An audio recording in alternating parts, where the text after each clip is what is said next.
The moment she stepped onto the aircraft, people noticed something strange about her. She walked quietly, almost too quietly, with a calm face that did not match the noise around her.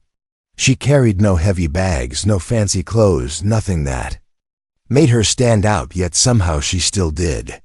The flight attendants greeted her politely, but even they looked at her twice as she passed. It was as if she belonged on the plane and didn't belong at the same time. She found her seat near the middle of the aircraft and sat down gently, keeping her eyes on the window. She did not talk to anyone. She did not smile or look confused like most passengers did when settling in. She simply breathed slowly, as if she was listening to something the rest of the plane couldn't hear. People around her started whispering. Someone thought she looked too calm. Another thought she was hiding something. One person even pressed the call button and quietly told the flight attendant that they felt uncomfortable sitting near her. Nothing happened at first, but tension had already started spreading through the row like cold air. The woman in the seat beside her shifted uncomfortably. "Are you okay?" she whispered, not with kindness but with suspicion. The quiet passenger nodded once, not giving any more answers. That was enough for more whispers to start. Before takeoff, 2 airline staff members walked in from the front. Their serious faces made the atmosphere even heavier. They stopped at her row and asked her to stand up. She looked up at them calmly, almost knowingly, and then slowly stood. Passengers stared with wide eyes. Some pulled out their phones. Others leaned over the aisle as if something dangerous was happening.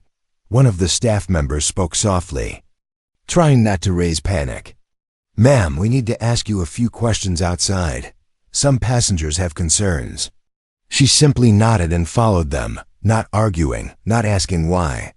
Her silence made people even more nervous. Everyone watched as she stepped off the aircraft, wondering who she was and why she had been removed so quietly. The door closed behind her, and for a moment, the passengers felt relief, like a threat had just been taken away. But something about the crew's faces did not match that feeling. They looked tense, they looked unsure, and they kept glancing toward the cockpit like they were waiting for instructions they were scared to share. The plane stayed still. Minutes passed, then more minutes. People began to complain. A child cried. Someone asked why they were not departing. A flight attendant spoke in a low voice. "We're just waiting for clearance." But that wasn't the full truth. Something else was happening at the front, something nobody expected. Inside the jet bridge, the quiet woman stood with her hands folded, answering questions from the airline staff. She did not look scared or angry. She looked ready, as if she had trained for uncomfortable moments like this her entire life. One of the staff members asked for her ID again. She handed it over calmly. They read it, frowned, and read it again. It wasn't fake, but it wasn't ordinary either. There were markings on it that didn't make sense to them. A special code. A clearance level they had never seen for a civilian. The captain himself stepped out from the cockpit and joined them. He looked tired but focused, like someone who had seen too many strange things in his career. When he saw her, his jaw tightened. For a second, not in fear, more like recognition. "You?" he whispered under his breath, as if he could not believe it. She didn't reply. She simply lowered her eyes slightly, waiting for him to speak first. The captain checked the ID again and shook his head slowly. "Why didn't you tell them?" She answered softly, "Because I am not here in that role. I am just a passenger." Today, the staff looked completely lost. The captain took a deep breath and turned toward the door leading back into the aircraft. Something urgent was happening, something the passengers knew nothing about. Meanwhile, inside the aircraft, a strange sound came through the radio in the cockpit, static mixed with broken words. The co-pilot frowned. "Captain, we're getting a coded broadcast. This doesn't look normal." The captain rushed back inside, asking for the woman to follow him.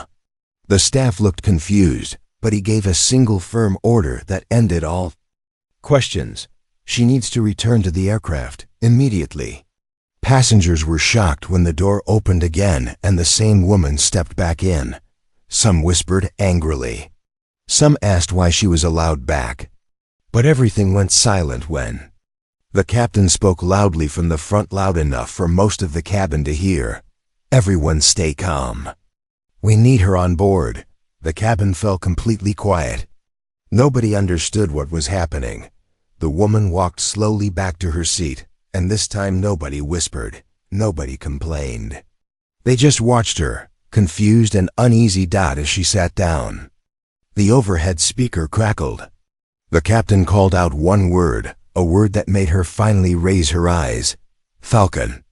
For the first time since boarding, a small, sharp emotion appeared on her face, something like acceptance mixed with determination.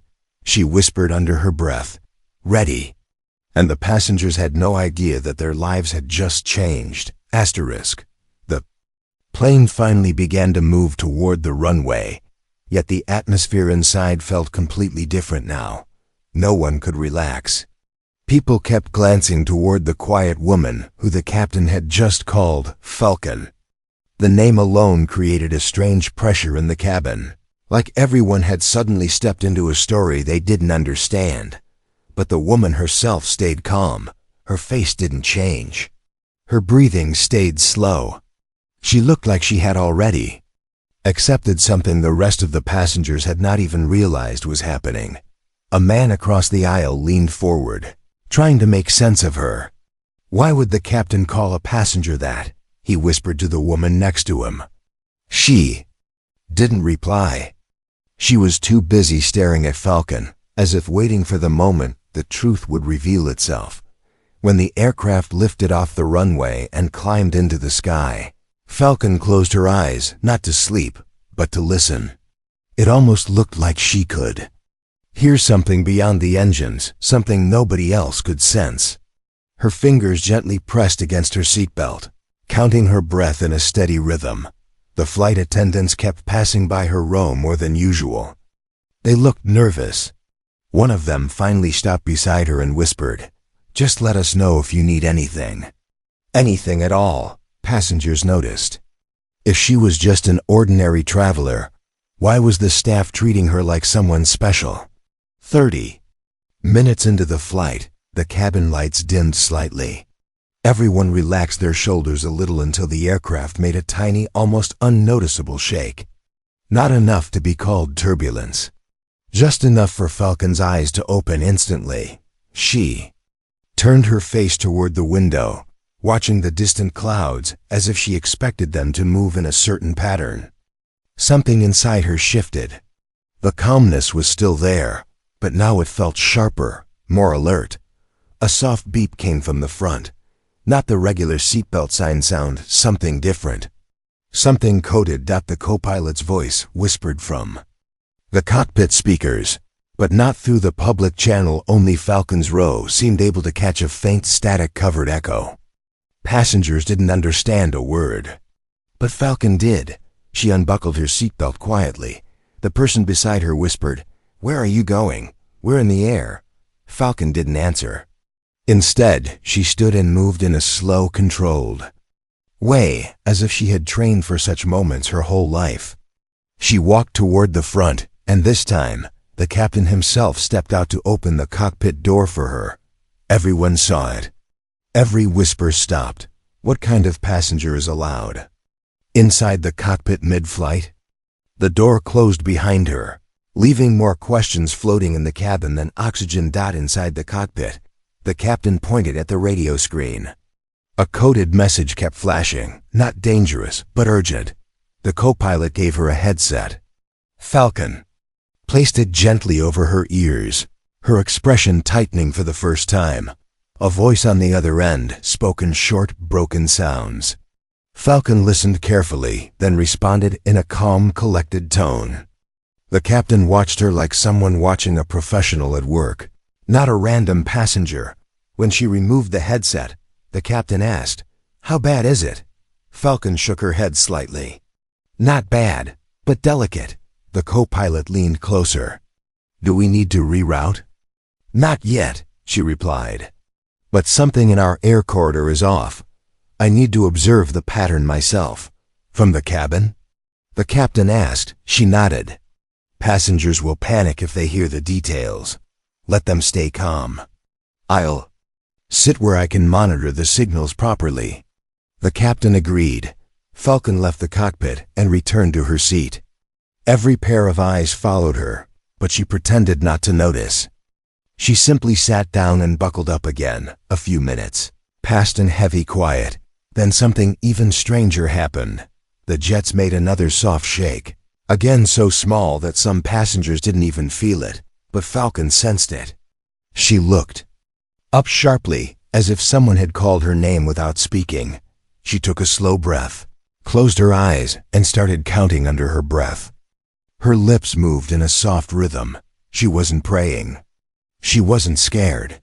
She was calculating something, measuring the timing of the disturbance. The man across the aisle couldn't stop himself anymore. "Please," he whispered, "can you tell us who you are? Why the captain called you Falcon?" Falcon opened her eyes and met his gaze with calm honesty. "I'm not here as who I used to be. I'm only here to make sure you all reach your families safely. That's all." Her words were simple, but they created a powerful silence. The passengers didn't know whether to feel safe or more scared. As the plane continued forward, the lights flickered again, just for a breath of a second. Falcon looked up and whispered, "There it is again." Then she pressed the call button. A flight attendant rushed over. Falcon leaned toward her and spoke quietly, too softly for the passengers to hear. But they did see the attendant's eyes widen and her posture stiffen. You sure?" the attendant whispered. Falcon nodded once. The attendant hurried to the cockpit. When she entered, the captain listened to her message, looked toward Falcon's seat, and suddenly everything made sense to him. He grabbed the radio and said one word on the hidden channel, a word Falcon had been waiting for: "Confirm." Falcon closed her eyes and exhaled slowly.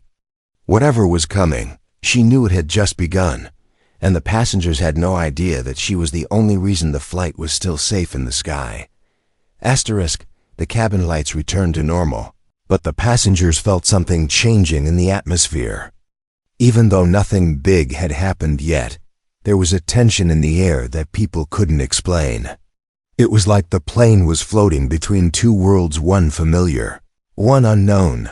Falcon kept her eyes on the small light above her seat, the one that had flickered twice. To others it meant nothing. To her, it meant a pattern, signals, a message hidden inside technical noise. Something only someone with her background would understand. The woman beside her finally gathered courage. "You said you're here to make sure we reach our families safely. But how? What can you do that the pilots can't?" Falcon didn't answer at first. She was thinking, listening, weighing every word. Then she spoke in a soft, grounded voice. "Sometimes danger is not loud. It hides inside small things, small changes. And if someone doesn't notice those changes in time, everyone pays the price." The woman swallowed nervously. "But why you? Why does the captain trust you?" Falcon looked out the window again. "Because he knows what I used to be." Before the woman could ask more, the plane made a gentle swing to the left, so soft the average person would think it was just weather. Falcon's fingers tightened slightly around the armrest. She knew it wasn't weather. A soft beep came from her seatbelt sign. Not the usual tone. The captain had sent her a discreet signal. Falcon unbuckled and quietly stood up again. Passengers watched in silence this time. No one whispered. No one complained. They had already sensed that she wasn't here for drama or trouble. She was here because something bigger was happening. Something the rest of them weren't trained to handle. Falcon walked calmly to the front, but instead of entering the cockpit, the captain stepped out to meet her near the curtain. They spoke in low voices, barely above a whisper. The pattern matched. he asked. Falcon nodded. Twice. It's consistent. Something in our corridor is off by a few units. The captain frowned. Navigation issue? No, she said. Something external. Something sending interference. Not harmful, yet. The captain rubbed his forehead. Do we need to descend? Falcon shook her head. Not until I confirm the source, but we need more data. If I sit near the back, I can check if the readings change. It will tell us if the interference is moving with us or against us. The captain agreed. As she turned to walk toward the back rows, he said quietly, Falcon, if things get worse, I'll need you to step in. She stopped for a second. Not to hesitate, but to acknowledge the weight of those words. I understand. Passengers watched her walk to the rear section like someone carrying a secret responsibility. A man in the aisle seat stood up to let her in. She nodded in quiet. Thanks, and sat down. The moment she settled, the plane made another soft adjustment, barely noticeable. But Falcon felt it immediately. She closed her eyes again, this time pressing her fingertips lightly against the tray table, as if it was a sensor. She counted. 1, 2, 3. There it was again. A pulse, a signal. Weak but steady. Someone behind her whispered, Why is she counting? What is she doing? Falcon opened her eyes and looked forward at the long, narrow aisle. She wasn't counting noise. She was counting time. Timing told her everything: distance, direction, and intention. She pressed the call button again. A different flight attendant approached her, worried. Is it happening again? He asked quietly. Falcon nodded. Tell the captain the frequency increased. He should switch to manual correction for the next 10 minutes. The attendant froze. Manual, that's unusual. Exactly, Falcon replied. But it's safer. Passengers saw the attendant hurry to the cockpit, and their worry grew. 3 passengers began whispering prayers. A child asked her mother, Is the plane sick? The mother didn't have an answer. Falcon leaned back and focused again. She wasn't afraid. But she was thinking fast now, connecting every small clue. If the interference wasn't random, if the signal kept changing position, if the aircraft system kept responding without being told to, then something or someone was affecting the flight path from outside, not in a harmful way, but in a way that needed expert attention. Suddenly, the overhead lights blinked again, this time sharper and more noticeable. A soft gasp spread through the cabin. Falcon didn't move, but her eyes sharpened. The aisle lights flickered next, then stopped. The plane leveled out. Passengers held their breath, waiting for another shake or sound. But nothing came. Falcon exhaled slowly. That silence, that stillness, it told her more than any alarm could. She stood up again, and this time the passengers didn't just watch. They moved aside respectfully. She reached the front quickly. Before she even spoke, the captain stepped out. You felt it too? He asked. Yes, Falcon said. The interference wasn't natural. It aligned perfectly with our altitude change. This means something was tracking us. The captain's face stiffened. Tracking? Falcon nodded gently. Not a threat, not an attack, more like someone trying to reach us. The co-pilot leaned out of the cockpit. But why would anyone try to signal us like that? Why not contact the tower? Falcon looked at the blinking radio screen behind them, because whoever it is, they are not using normal channels. The captain stepped aside, lowering his voice. Falcon, should we worry? Falcon looked down the aisle at all the innocent passengers, people who trusted the sky, trusted the pilots, trusted the plane. No, she said softly. We don't worry. We stay ahead. She moved her hand toward the radio controls. Let me try something. And the moment her fingers touched the panel, the radio crackled again, but this time, a faint voice came through, a voice calling for her, a voice saying her code name. Falcon. Respond. The captain's breath caught. Falcon closed her eyes. Everything was about to change. Asterisk, the voice on the radio was faint, almost swallowed by static, but Falcon recognized the tone instantly. It was not loud. It was not urgent. It was controlled spoken. By someone who understood that panic must never travel through a radio line. The captain leaned forward. "Who is that? Is it someone from your old unit?" Falcon didn't answer at first. Her expression changed, but only slightly, just enough for the captain to see that the voice meant something personal. Not painful, not dangerous, but personal. The voice came again, clearer this time. "Falcon, confirm if you can hear me." Passengers in the front rows could hear the static, but not the words. Still, the strange sound made them whisper again. A man asked the flight attendant, "Is something wrong with the plane?" She forced a smile and said everything was fine, but even she kept glancing toward Falcon. Falcon finally pressed the small button on the console. Her voice was steady. "This is Falcon, I hear you." The radio clicked softly, as if the person on the other side exhaled in relief. "Good," the voice said. "We've been trying to reach your aircraft for 30 minutes. Your signal was unstable." The captain stepped closer. "Identify yourself." But the voice didn't respond to him. It only spoke to Falcon. "We detected an unusual drift in your lane. Something is interfering with your navigation. Are you assisting?" Falcon looked at the captain before answering. "I am, but I need confirmation. From where is the interference coming?" The voice paused, almost thinking. Then, slowly, "Not from the ground. Not from weather. Something airborne is transmitting at your altitude." The captain's face tensed. The co-pilot stared at the instruments.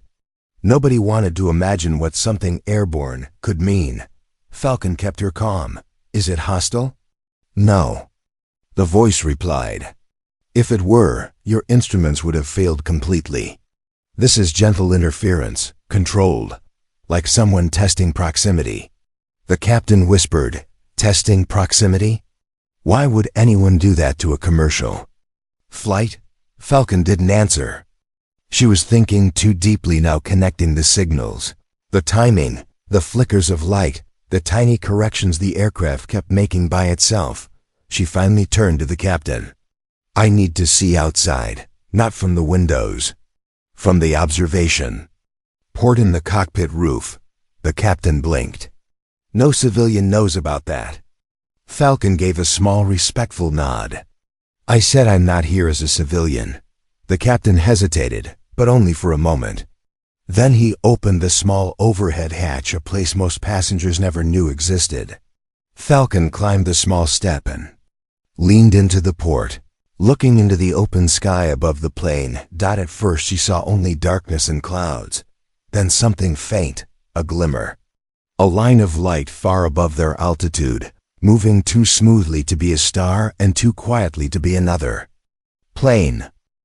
It wasn't close, but it was there, tracking them. Falcon came down from the hatch slowly, her expression now carrying a new seriousness. Not fear, not shock, but recognition. The captain waited. "Tell me what you saw." "Something that isn't supposed to be here," Falcon replied softly. "Something that does not use our navigation channels." The co-pilot swallowed. "Drone? Military plane?" Falcon shook her head. "If it was human tech, we would have detected its signature." This was different. A strange, quiet fear spread through the cockpit, not because they were in danger, but because they were now inside a mystery. Meanwhile, in the cabin, passengers felt the tension even though they didn't know the details. A child tugged on his mother's sleeve. "Why does everyone look scared?" The mother forced a gentle smile and said, "They're just being careful." But Falcon knew this wasn't normal caution. She pressed the radio button again. "Control, I saw a visual anomaly. High altitude, non-reflective surface, moving parallel to us."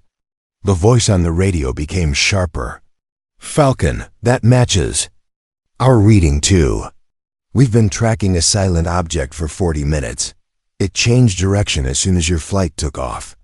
Is it following us? Falcon asked. Yes. The captain closed his eyes briefly. Why us? Why a passenger aircraft? Falcon spoke softly. Because there's someone on this plane it wants to locate. The captain stared at her. You think it's after you? No, Falcon said, shaking her head. Not me. If it wanted me, it would have contacted me directly. It's looking for something else. Or someone else. A cold silence filled the cockpit. In the cabin.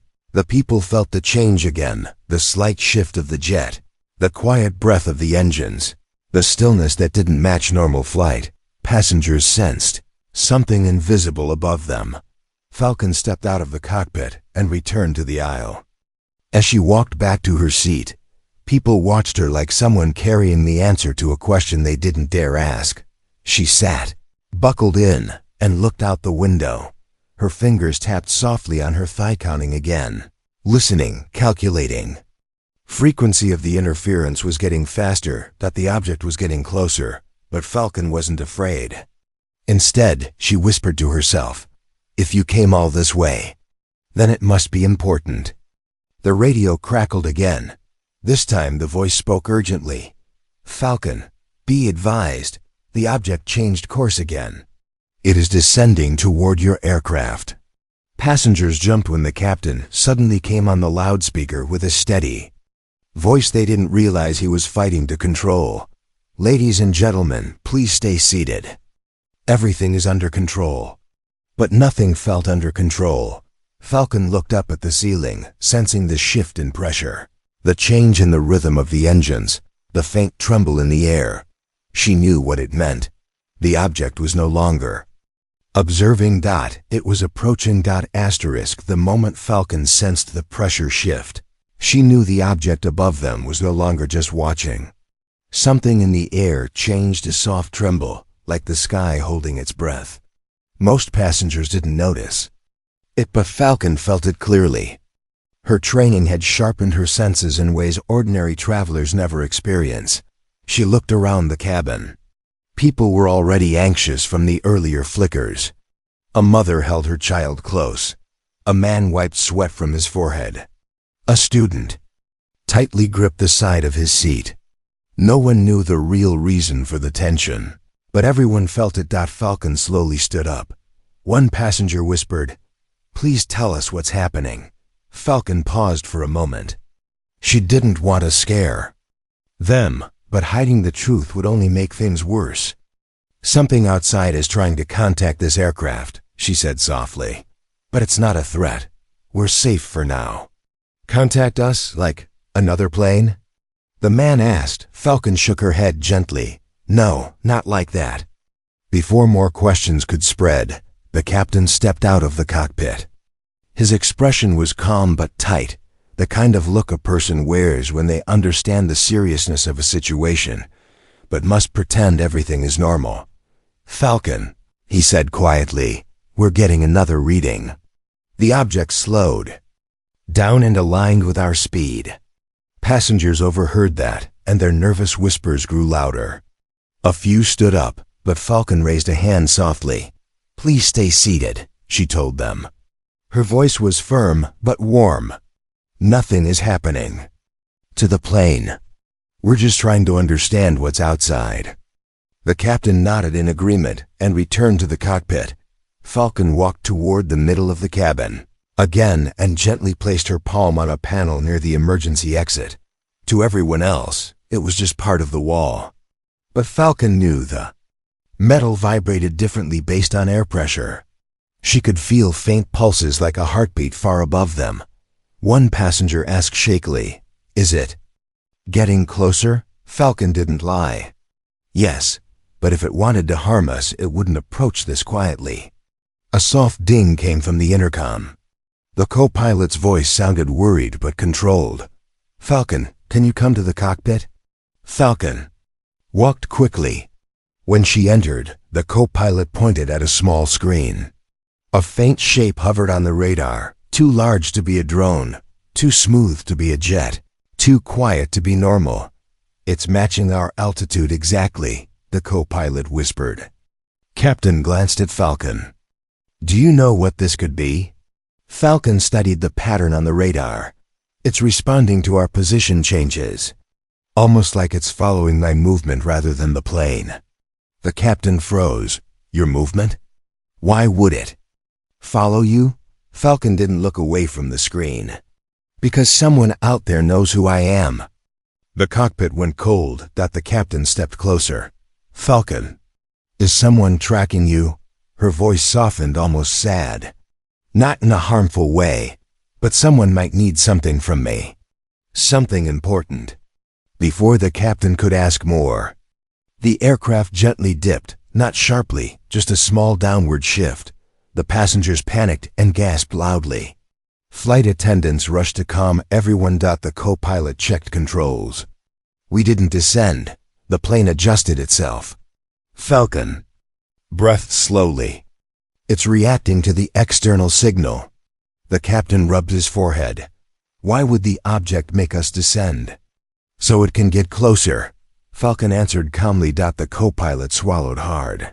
Closer? How close? Falcon didn't respond. She walked back into the cabin and looked out the window. At first she saw only darkness and scattered clouds. But then a faint shimmer, like a dim line of light sliding across the sky. It wasn't bright, not dramatic. Just a quiet streak that moved with impossible smoothness. Passengers began pressing their faces against the windows.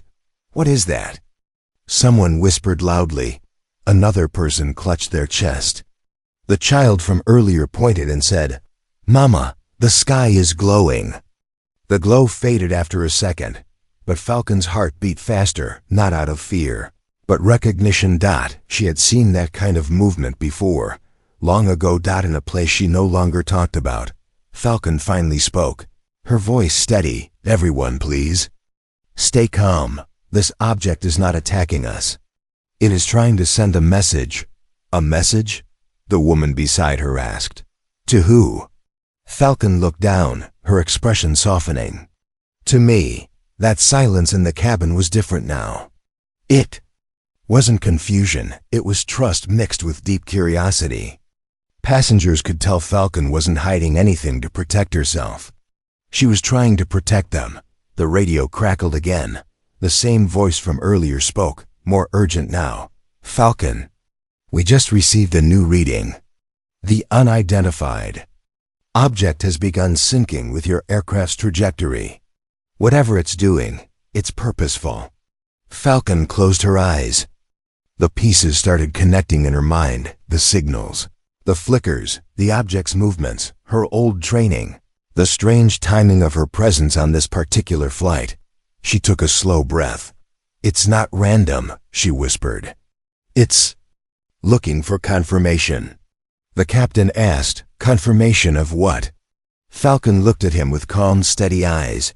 Confirmation that I am here. Asterisk. The cabin felt heavier, as if every seat, every person, every breath was waiting for Falcon to move or speak. Even the engine sounded quieter, like the plane itself was listening. When Falcon finally stood again, the entire aisle seemed to shift its attention to her. She walked slowly, not because she was scared, but because she was thinking deeply. Her steps were calm, steady. Every passenger followed her with their eyes, trying to read her expression. They could tell she wasn't hiding something dangerous. She was hiding something heavy. She reached the front where the captain waited. He didn't try to pretend everything was normal anymore. Falcon, he said softly. The object changed altitude again. It's right above us now. Passengers near the front gasped. One man grabbed the armrest so tightly his knuckles turned white. A woman started whispering prayers under her breath. Falcon remained calm. It won't collide with us. The captain searched her face. How can you be sure? Falcon looked at the cockpit door, her voice quiet but full of certainty. Because if it meant harm, it wouldn't have sent signals. It would have acted. Already. The captain nodded slowly, trusting her more than he trusted the monitors. Then what does it want? He asked. Falcon breathed softly, her chest rising and falling in controlled rhythm. It wants a response, a specific one. And it won't leave until it gets it. Inside the cockpit, the radar beeped quietly. The shape hovered perfectly above the aircraft, matching every tilt and every small correction of the flight path. It was like a shadow that refused to break formation. As Falcon studied the screen, a memory surfaced, one she had pushed far back into her mind. A training room. A warning from an instructor. A rare situation she had only heard about, never experienced. Falcon units are marked, the instructor had said, not by trackers humans can see, but by codes others can detect. Falcon gazed at the radar thoughtfully. It wasn't following the plane. It was following the mark. Her mark. The co-pilot interrupted her thoughts. Look at this. Whenever you move between rows, the interference changes. But when you stay still, everything stabilizes. The captain's eyes widened. So the object is reacting only to you? Falcon slowly nodded. Passengers in the cabin watched her return from the cockpit, their faces full of fear and curiosity. A woman reached out as she passed and whispered, "Please, tell us if we're in danger." Falcon stopped and lowered her voice gently. "You're not in danger, I promise. This is not about any of you." "Then what is it about?" a man asked shakily. Falcon gave a soft, honest answer. "Something from my past." She didn't say more. She couldn't, not yet. She took her seat once again, closing her eyes and pressing 2 fingers lightly against her temple. She began listening, not with her ears, but with the focused stillness she had learned long ago. The lights flickered. Once very gently, then again, but this time, Falcon didn't look worried. Instead, her eyes opened with understanding. "It's not interference," she whispered to herself. "It's a pattern." A flight attendant noticed her expression and hurried over. "Should we tell the captain anything?" Falcon smiled softly. "Not yet. I need to confirm something." She stood again, but instead of going forward, she walked to the very back of the aircraft. The passengers made space for her without being asked.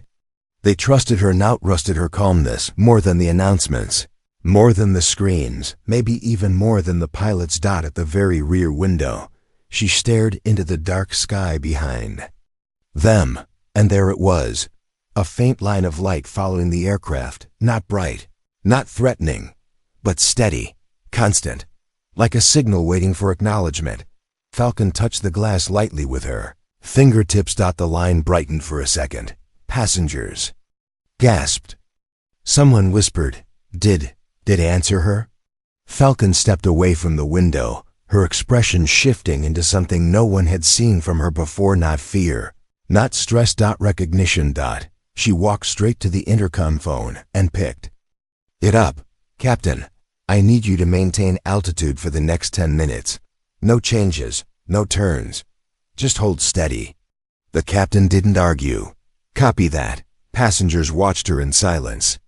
Some leaned forward. Others clasped their hands together, waiting for something, anything that explained why the sky itself seemed to be talking to their aircraft. Falcon slowly put the phone back and turned toward the cabin. "All right," she said softly, mostly to herself. "Let's see what you want." She walked back to her seat. But before she sat down, she did something unusual. She unbuckled the life vest stored beneath the seat and placed it beside her. She wasn't preparing for danger. She wasn't expecting an emergency landing. She was preparing for communication. That confused everyone. A man finally asked, "Why did you take out the life vest?" Falcon answered in a calm voice, "It reflects signals. I need its material to respond." Passengers stared in disbelief. "Respond to what?" Falcon held the vest gently, positioning it at a specific angle where the cabin lights hit its reflective surface, and then the lights flickered again, but this time, the flicker wasn't random. It matched her movement. Falcon's heart beat slowly with realization. "They're reading reflections," she whispered. "They're waiting for the right pattern." Then, the radio crackled again, louder than before. "Falcon," the voice said urgently, The object is preparing to transmit. Whatever message it wants, it's about to send it. Passengers froze. The crew froze. Falcon looked toward the ceiling with a calmness that only someone trained for moments like this could have. "Good," she whispered, because she was finally ready to hear it. The moment the radio crackled louder, the cabin fell into complete silence. Even the frightened whispers stopped. It was as if everyone's heartbeat paused at the same time. Falcon kept her eyes focused on the ceiling panel, waiting for the message she knew was coming. Then it happened. A soft hum vibrated through the aircraft, not shaking, not threatening, just a low tone that felt almost gentle. The passengers stiffened, gripping their armrests, but Falcon remained perfectly calm. She raised the life vest again at a slight angle, letting the dim cabin light reflect off the bright fabric. The hum reacted. It rose slightly. Like a response, the captain's voice came through the intercom, steady but shaken. "Falcon, the object matched its frequency with our aircraft. What do we do?" Falcon didn't pick up the phone again. She didn't need to. She walked toward the front with slow, deliberate steps. Every passenger she passed watched her as if their entire hope depended on the quiet strength in her eyes. She reached the cockpit. The captain opened the door before she even knocked inside. The monitor showed something new, a symbol. Not letters, not numbers, just a simple shape made of light, blinking slowly like a heartbeat. The captain pointed at it. "What is that?" Falcon stared at it for a long moment. "A recognition code," she whispered. "One I haven't seen in years." The co-pilot frowned. "Recognition by who?"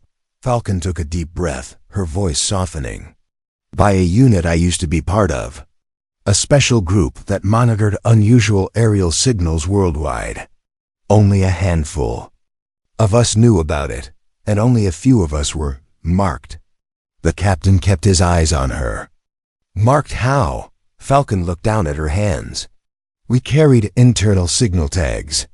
Not dangerous, not trackable by normal technology, but visible to certain advanced detection systems." The co-pilot's jaw dropped. "So the object detected you the moment you boarded?" Falcon nodded. "Yes, it stayed hidden until we reached the altitude where it could confirm the signal." Outside the window, the sky glowed faintly again, a soft ripple of light, like a curtain shifting in the wind. It wasn't close enough to scare the passengers, but it was close enough to show it wasn't leaving. Falcon lifted the life vest again and tilted it upward. The reflective surface caught the cockpit light and bounced it through the window. The reflective surface caught the reflective surface, caught the cockpit light and bounced it through the window. Glow responded. A shape formed in the moving light, still faint, still distant, but real enough to notice. It was trying to communicate back. Falcon whispered, "It's repeating the recognition code, but incomplete. Maybe damaged, maybe searching." The captain asked, "Searching for what?" Falcon exhaled slowly. "Confirmation that someone from the program is still alive." The cockpit fell silent. The co-pilot said quietly, "You were the last one? Your unit isn't active anymore?" Falcon nodded. The program ended quietly. Everyone moved on. No records, no contact. But this object, it must be using old systems. It thinks the program still exists, and it thinks I'm responding on their behalf. The captain leaned back, finally understanding the entire picture. "So it's not a threat, it's lost." Falcon's eyes softened. "Yes, it's alone up there." The glow outside flickered again, this time slower, almost sad. It hovered like something asking a question no one had answered for years.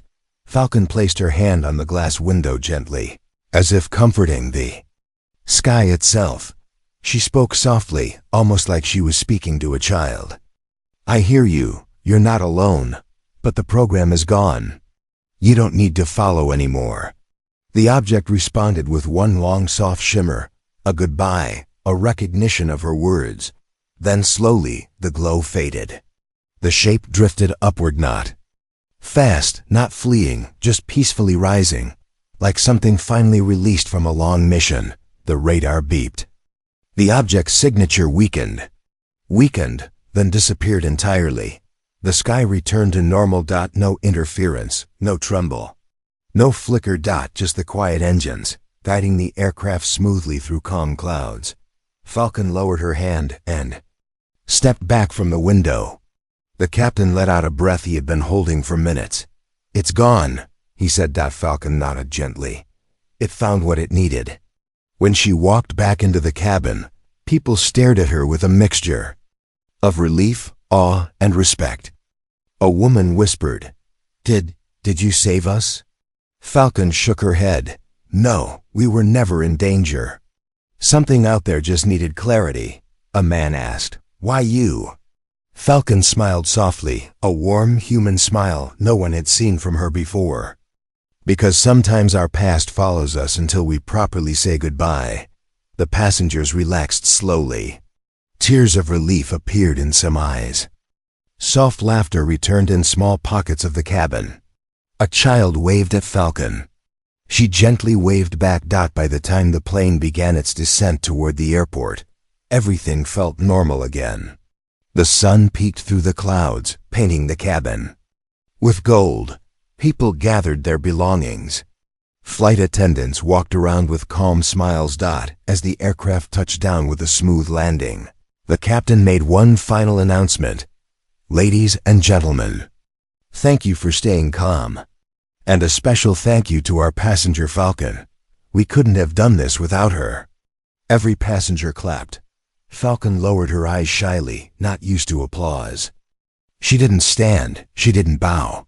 She simply breathed slowly, grateful that the sky had listened, and that the past had finally released her. When she walked off the plane at last, the captain stopped her. "You're still marked," he said gently. Falcon smiled faintly. "Yes, but now it knows I'm at peace." She stepped into the terminal, her steps light and calm. Above her, the sky was clear, quiet, free.